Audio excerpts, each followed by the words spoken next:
Felicidades por el libro, doctor Escudero. Y bueno, vamos a darle continuidad al módulo de mama, y para ello vamos a escuchar la charla ahora, aplicación de la secuenciación masiva al estudio del cáncer familiar. Para ello invitamos al doctor Javier Benítez Ortiz. Doctor, bienvenido, gracias. Bueno, buenos días a todos y muchas gracias por la amable invitación del comité organizador para hacer esta presentación, que bueno, es un poco atípica también, como decía el colega previo, dentro de todo este contexto de tratamiento de cáncer de mama, y que se refiere a la utilización de la secuenciación masiva en la aplicación clínica, la investigación y aplicación clínica en el estudio del cáncer hereditario. Bien, en esta diapositiva muestra lo que es la distribución del cáncer, donde aproximadamente un 15% de los casos van a ser esporádicos. Nos vamos a encontrar con un 15% de lo que llamamos cánceres de agregación familiar, donde vamos a encontrar distintos individuos de esa familia con cáncer, pero a una edad mucho más avanzada. Y finalmente tenemos un 5% de los casos que podemos considerarlos como hereditarios. Y decimos hereditarios porque generalmente está asociado ya a un gen conocido de susceptibilidad al desarrollo del cáncer. Lo interesante de esto es que en estos momentos no solamente conocemos el cáncer de mama y el cáncer de colon, sino que hay más de 200 síndromes de susceptibilidad al cáncer hereditario o síndromes de susceptibilidad al cáncer, y que tenemos una gran cantidad de familias todavía con diferentes tipos de cánceres menos frecuentes en las que no conocemos sus bases genéticas, como puede ocurrir en el cáncer de mama, donde BRCA1 y BRCA2 son bien conocidos. Además de todo esto, hay que añadir otro aspecto, que es el de la heterogeneidad genética que presenta muchos de estos síndromes. Es decir, no hay un gen responsable de una enfermedad, sino que nos vamos a encontrar con varios genes que pueden ser responsables de la misma enfermedad, con mutaciones en alguno de ellos. Todo esto lo que hace es complicar extraordinariamente el estudio y complicar extraordinariamente lo que es el asesoramiento genético, porque en muchas ocasiones nos vamos a encontrar con que ese asesoramiento genético no es concluyente. Por ello, uno de los principales objetivos que tenemos en estos momentos es la identificación por las nuevas tecnologías de secuenciación masiva de genes que expliquen estas formas familiares que en estos momentos desconocemos su etiología, o conocer también algunos genes de estas formas que presentan heterogeneidad genética, y un buen ejemplo es BRCA1 y BRCA2, que únicamente explican un 20% de los casos, y que obviamente es necesario ir encontrando genes que puedan completar ese 80% de familias en las que desconocemos su base genética. Para ello hay que realizar diferentes etapas y decir, bueno, también que empezamos hace ya 3 años un proyecto que es el proyecto del exoma del cáncer familiar, con la intención precisamente de contribuir a identificar genes que fueran explicando estas familias en las que no conocemos su base genética, o ir ampliando o ir estrechando el cerco de esta heterogeneidad genética. Para ello hay que establecer diferentes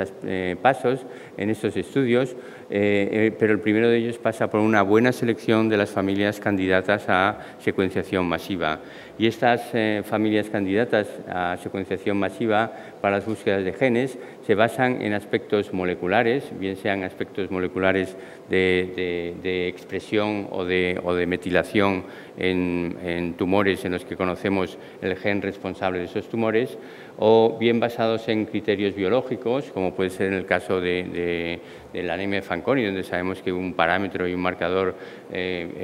cromosómico, que son las roturas cromosómicas, nos puede indicar que estamos ante una familia con Fanconi de la que no conocemos el gen. También basados en criterios clínicos, como pueden ser familias en las que tenemos diferentes miembros con un fenotipo que puede asemejar el síndrome de Li-Fraumeni, o finalmente también basados en el pedigrí, como puede ser el caso de familias con cáncer de mama y de ovario, donde nos podemos encontrar con familias con una gran carga familiar en las que el estudio de BRCA1 y BRCA2 ha sido negativo. Bien, después de esto vienen otra serie de etapas que ya pasan por lo que es la secuenciación masiva, del probandus familiar, el análisis de los datos y la interpretación de los mismos. Luego hay que pasar por los estudios genéticos y funcionales para confirmar que ese gen es el gen responsable de la enfermedad y finalmente también validarlo en una serie de pacientes que pueden tener unas características similares, pero que hay que validarlos y confirmar si en ellos también puede aparecer ese gen alterado. Bien, todo esto pasa por lo que es la secuenciación masiva. Y la secuenciación masiva, pues muy brevemente, lo que consiste es en tratar de secuenciar exclusivamente los exones de nuestros 23.000 genes. Y secuenciamos los exones de nuestros 23.000 genes porque en los exones es la zona codificante de nuestro genoma y porque representa únicamente el 1% de nuestro genoma. De manera, y además todas las mutaciones que se conocen hoy día, el 90% de ellas acontecen en los exones, de manera que es mucho más sencillo secuenciar exones que no secuenciar todo el genoma, por múltiples motivos, pero también porque luego hay que hacer el análisis de los datos, hay que guardar esos datos, etcétera. Pues bien, mediante todo esto ya está muy estandarizado, existen kits que permiten, por así decirlo,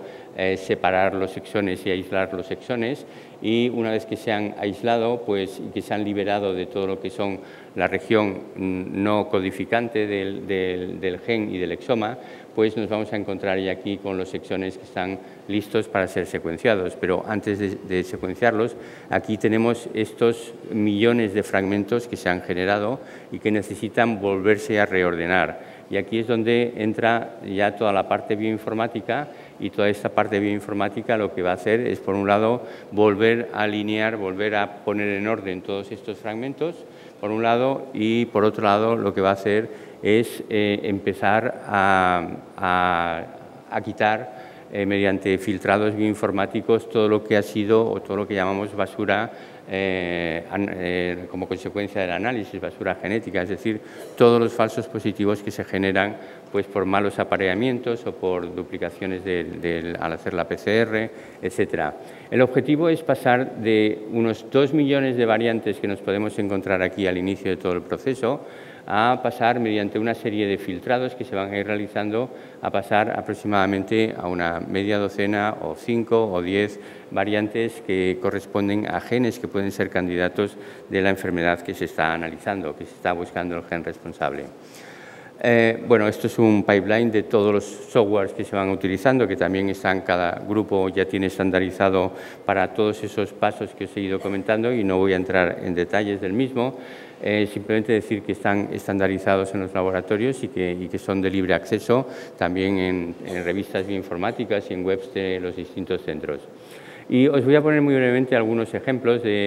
basados en esos criterios de selección, la importancia que tiene una buena selección de las familias para obtener éxito en los estudios. Y este es un estudio que está realizado en familias con feocromocitoma y paraganglioma familiar, que es una enfermedad muy heterogénea, donde en el momento de realizar este estudio pues habían 8 genes que explicaban las distintas formas de paraganglioma familiar. Y bueno, pues en este caso lo que hicimos, porque fue un trabajo del grupo nuestro, fue ir clasificando mediante un clúster, mediante estudios de expresión del tumor, sabiendo qué tumores estaban asociados a mutaciones constitucionales de la familia y ver cómo se agrupaban perfectamente bien. Aquí tenéis este grupo, por ejemplo, de pacientes que corresponden al von Hippel-Lindau, me parece que es, o este otro grupo de aquí que era un grupo control de feocromocitomas esporádicos, o estos otros rojos que clustean conjuntamente, que corresponden a genes a tumores con mutación en red. Y como veis aquí, pues había un grupito de 3 casos que estaban juntitos, pero que no conocíamos qué gen era el responsable de esa enfermedad. Pues mediante estos estudios de secuenciación, análisis y demás, pues al final quedaron 3 genes y uno de estos genes pues fuera este gen MAX, que es un gen que explicaba, al hacer los estudios de validación en bastantes familias, pues explicaba aproximadamente también no solamente formas familiares, sino también aproximadamente un 2% de las formas esporádicas o un 3% de las formas esporádicas. Este gen es un gen que está regulando la actividad del gen MYC, y en el momento en que está mutado, pues MYC se desregula y provoca toda una cascada de acontecimientos. Este segundo ejemplo os he traído basado en lo que es selección basada en aspectos biológicos. Y este es un caso también, una familia, en este caso con un síndrome, con una anemia,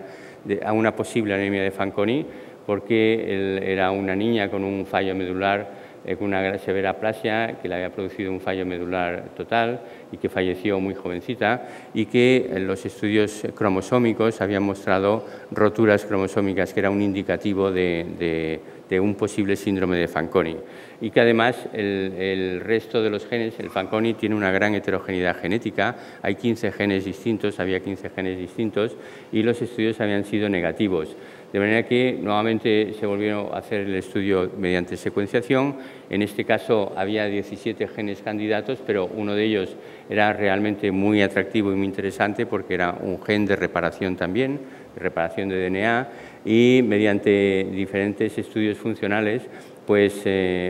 basados sobre todo en ver la respuesta al tratamiento con mitomicina C, que potencia las alteraciones cromosómicas, en observar qué pasaba con el crecimiento celular, pues se hizo una transfección del gen RCC4 en líneas celulares que eran knockouts para ese gen, y vimos cómo se restablecía toda la función esta que os estoy comentando, entre otras. Y bueno, pues esto lo que nos hizo fue la posibilidad de definir el gen número 16 responsable de la anemia de Fanconi, que es el gen RCC4, y es un gen pues que se llama, tiene el nombre de FANC-Q, porque se van ordenando de acuerdo con el alfabeto. Está el FANC-K, FANC-B, FANC-C, etc. Este es un ejemplo que estaría basado en los criterios clínicos. Criterios clínicos, en este caso es un tumor carcinoide. Los carcinoides son tumores neuroendocrinos, realmente son muy poco frecuentes, muy poco agresivos, prácticamente el 1 o el 2% de ellos van a desarrollar un adenocarcinoma, pero aquí nos encontramos con esta familia, que era una familia consanguínea, era una familia de gitanos que suelen casarse entre sí, que habían tenido 10 hijos, de los cuales 5 están totalmente en negro, habían desarrollado un carcinoide. Pero no solamente habían desarrollado el carcinoide, sino que 2 de ellos, que eran muy jovencitos también, alrededor de 30 años, habían desarrollado un adenocarcinoma y se les había tenido que hacer una gastrectomía total. Luego había aquí otros 2 o 3 que tenían infiltración ganglionar y que también se les tuvo que practicar una gastrectomía total. Entonces, al hacer el estudio nuevamente, pues nos encontramos con un gen que era el gen clave, porque era un gen, el ATP4A, que es una bomba de protones. Y esa bomba de protones, pues lo que hace es mantener la acidificación gástrica. De manera que en condiciones normales, pues aquí están las células parietales en el estómago que,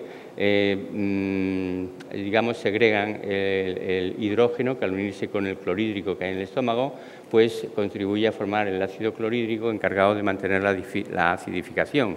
Cuando bajan los niveles de clorhídrico, se activa aquí un conjunto de células G que lo que hacen es liberar gastrina, y vuelve nuevamente la gastrina a estimular estas células parietales para que se segregue el hidrógeno. Esto es en condiciones normales. ¿Qué ocurre en condiciones de mutación del gen ATP? Pues en esas condiciones no se está segregando el hidrógeno a través de la bomba de protones del ATP4, y lo que está ocurriendo entonces, por un lado, es una acloridria en el estómago y una hipergastrinemia, porque ante esta ausencia de clorhídrico, pues se está continuamente liberando gastrina, y por eso la hipergastrinemia. El resultado final pues es primero una displasia y después una evolución hacia carcinoide y posteriormente, como ocurre en estas familias, una evolución hacia un adenocarcinoma. Bueno, aquí se han hecho muchos estudios, sobre todo desde el punto de vista inmunistoquímico. Se ha identificado un marcador que permite diferenciar a las formas de carcinoide debidas a mutación en ATP4 de formas no mutadas. Y, por otro lado, también se ha generado un ratón en el que es knockout para esta mutación de ATP4 y en el que hemos empezado a observar ya cómo a partir del 5º mes empiezan a ser carcinoides y cómo algunos de ellos evolucionan hacia carcinomas. Aquí se está probando con estos ratones un tratamiento muy sencillo y es darles clorhídrico de forma exógena. Mediante en el agua se le añaden unas gotas de clorhídrico a una concentración determinada muy bajita y entonces estamos viendo que este conjunto de ratones pues no están evolucionando hacia carcinoides, no hacen carcinoides. Bueno, es un trabajo que está en marcha todavía, no sabemos qué efectos secundarios puede tener a largo plazo, pero que puede ser muy interesante a la hora de trasladarlo no solo desde el punto de vista genético, sino desde el punto de vista de tratamiento. Este es otro ejemplo también basado en criterios clínicos y lo traigo aquí porque creo que es muy interesante en el sentido de que como veis, es una familia en la que hay múltiples cánceres de distintos tipos, pero llama la atención aquí la existencia de 3 angiosarcomas cardíacos, que como oncólogos sabéis que es un tumor extraordinariamente raro. Y bueno, pues en esta familia se pensaba desde hacía varios años que era un síndrome de Li-Fraumeni, pero no mostraba mutación en P53 de forma constitucional y estaba en el baúl de los recuerdos hasta que llegaron las técnicas de secuenciación y al hacer la secuenciación masiva nos hemos encontrado con un gen que es un gen telomérico, es un gen de los telómeros y que segrega perfectamente con todos los miembros que presentan un cáncer. Hemos estudiado no solamente familias con angiosarcoma cardíaco, tenemos 3 a pesar de su rareza y en todas ellas está mutado ese gen, sino también hemos cogido un conjunto de 20 y tantas familias con Li-Fraumeni-like y que eran negativas para la mutación en P53 y en una de ellas, precisamente con un angiosarcoma de mama, pues, y otros cánceres en la familia, hemos encontrado también que este gen se encuentra alterado. De manera que estamos ante un nuevo gen que afecta a los telómeros se alargan extraordinariamente, pero que además explica las familias no solamente con angiosarcoma cardíaco, sino también algunas familias que son P53 negativos y que pueden ser extraordinariamente útiles de cara al asesoramiento genético y al consejo genético. Bien, esto corresponde ya a lo que hablaba antes, basado en criterios de selección en el pedigrí. Y en este caso concreto, pues aquí os traigo un ejemplo, en este caso ya relacionado con cáncer de mama. Esta es una familia que si la veis tal cual, pues pensáis que hay un gen que sigue un modelo dominante y que se va transmitiendo de una generación a otra, porque va apareciendo a lo largo de 4 generaciones, todas ellas con cáncer de mama. Pues bien, esta familia fue negativa para el estudio de BRCA1 y BRCA2 y entonces lo que hicimos, junto con otras 6 familias que tenían al menos entre 8 y 10 cánceres de mama recogidas de distintos colegas europeos y norteamericanos también, pues fue hacer un estudio de todo el exoma en estas 7 familias. Se hicieron todos filtrados, se hicieron todos los estudios pertinentes y el resultado final fue este trabajo que veis aquí, en el que pues no encontramos ningún gen que pudiera explicar ninguna sola de estas familias. Esto, la verdad, pues fue muy sorprendente. Pensábamos que, bueno, no había posibilidad de pensar que habían fallos en cuanto a la aplicación bioinformática o la selección por bioinformática, pero luego hay otros 4 trabajos con diferentes aproximaciones desde el punto de vista molecular y todas ellas coinciden en que no han encontrado ningún gen en estas familias BRCA-X. Aquí hay,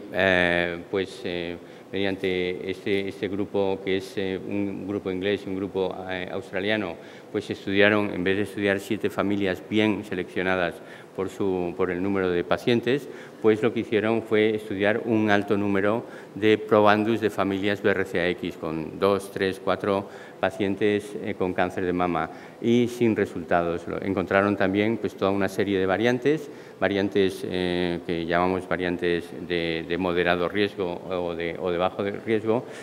y luego en este otro grupo pues, se hizo basándose en estudios previos que se habían hecho sobre tumores, como el primer estudio que os mostré antes, y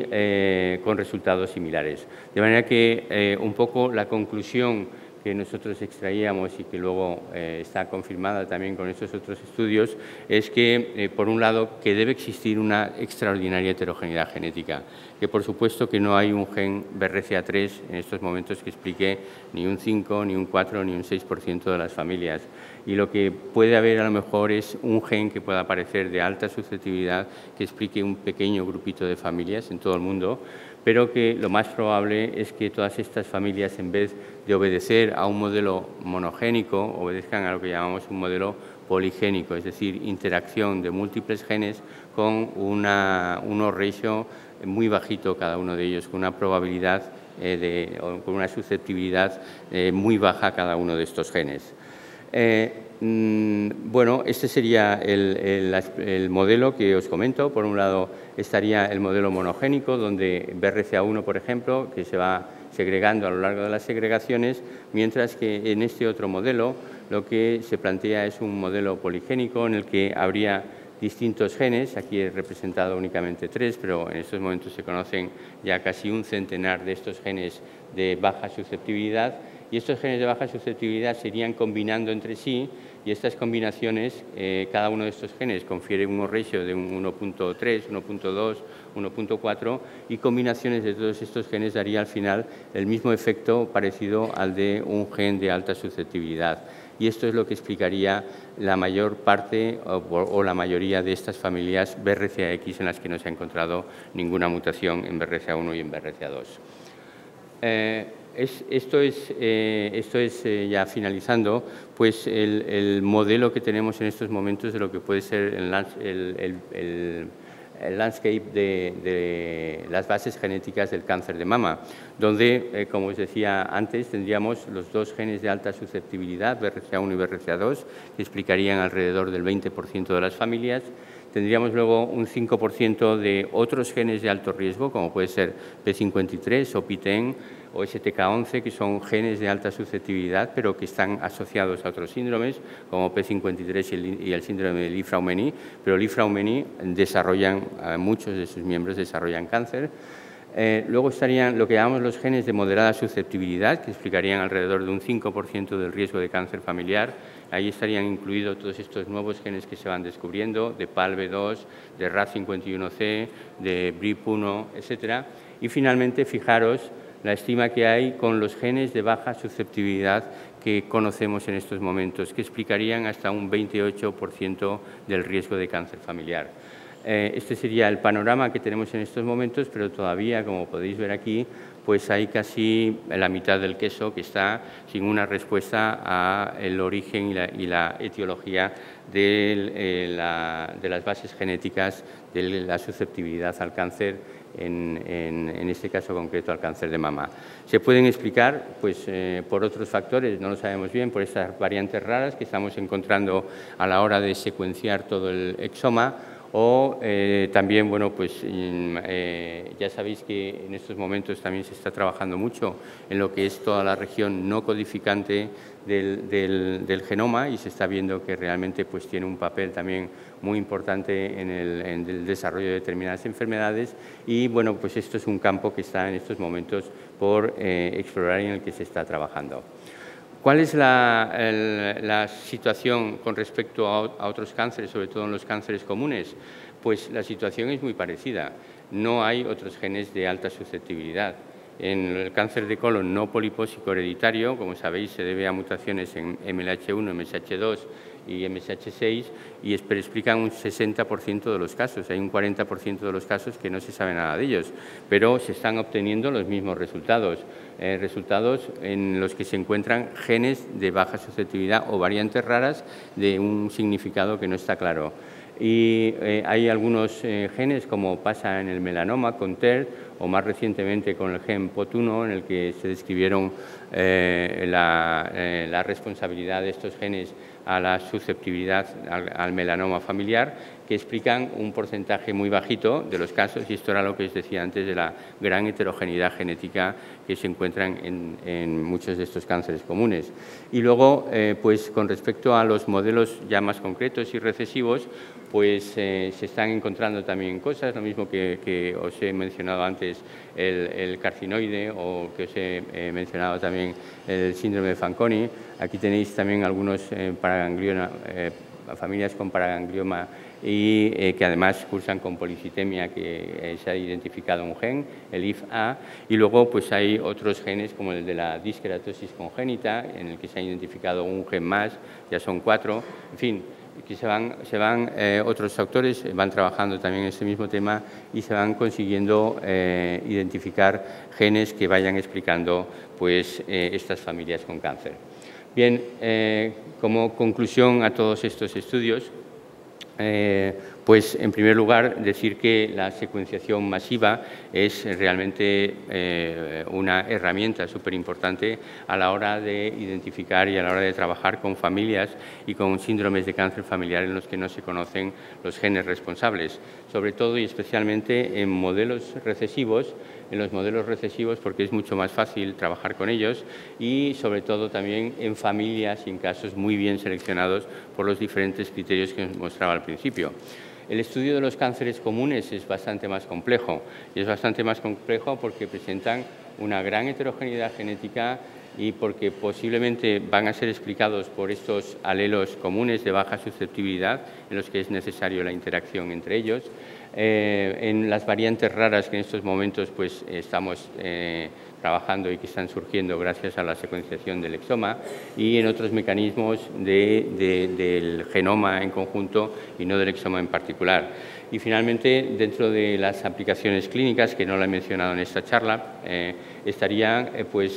la importancia que puede tener luego ya el trabajar con paneles de genes definidos, como son los paneles que hay en estos momentos para BRCA1 y para BRCA2, que la metodología es la misma, es una secuenciación completa de esos dos genes, más posiblemente más otros genes que se quieran incorporar. Y bueno, pues simplemente decir que todas estas estrategias al final lo que resultan es en un diagnóstico mucho más rápido y mucho más económico que por las técnicas convencionales. Nada más, finalmente, decir que este trabajo es en gran parte una colaboración con sistemas genómicos, en los que ellos están trabajando mucho en secuenciación y en los análisis bioinformáticos. En nuestro grupo en el Centro Nacional de Investigaciones Oncológicas de Madrid trabaja en los aspectos funcionales y en los aspectos genéticos. Luego, tengo que decir que gracias a la colaboración de un amplio grupo de oncólogos y de centros oncológicos nacionales e internacionales, se puede desarrollar estos estudios, y por supuesto a los pacientes que colaboran siempre generosamente en cualquiera de estos estudios que se les plantea. Nada más, muchas gracias.